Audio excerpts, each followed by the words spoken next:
আওয়ামী লীগ সরকার পতন আন্দোলনে সাভার ও আশুলিয়ায় 18 জুলাই থেকে 5 আগস্ট পর্যন্ত আন্দোলনে পুলিশের গুলিতে মারা যান অন্তত 75 জন।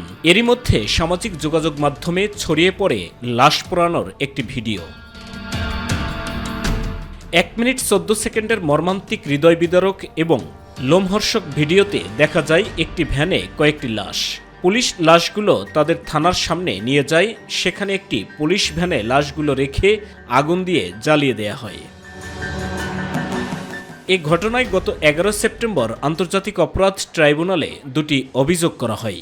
অভিযোগ দুটি অভিন্ন হওয়ায় একটি মামলা দায়ের করা হয়। এ মামলায় গত 24 ডিসেম্বর স্থানীয় সাবেক এমপি সাইফুল ইসলাম সহ কয়েকজনের বিরুদ্ধে গ্রেপ্তারি পরোয়ানা জারি করা হয়। সাইফুল ইসলাম পলাতক থাকলেও 6 জনকে গ্রেপ্তার করা হয় এই মামলায়। জুলাই অভ্যুত্থানে ঢাকার আশুলিয়ায় আলোচিত হত্যার পর 6 লাশ পোড়ানোর ঘটনার মামলার তদন্ত শেষ হয়েছে বলে জানিয়েছেন আন্তর্জাতিক অপরাধ ট্রাইব্যুনালের চিফ প্রসিকিউটর তাজুল ইসলাম। দুপুরে সাংবাদিকদের তিনি জানান, 6 লাশ পোড়ানোর ঘটনার মামলার তদন্ত শেষ হয়েছে। এটি প্রথম কোনো মামলার তদন্ত সম্পন্ন হলো। আমরা জাতিকে আশ্বস্ত করতে চাই, এখান থেকে আপনারা নিরাশ হবেন না।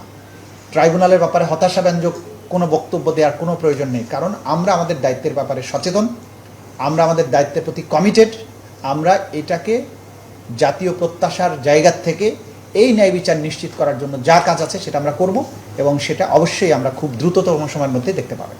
সরকার চাইলে দল হিসেবে আওয়ামী লীগের বিচার সম্ভব বলেও জানান চিফ প্রসিকিউটর।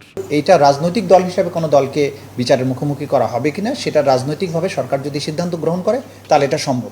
সাইদুর রহমান আবির, মাই টিভি, ঢাকা।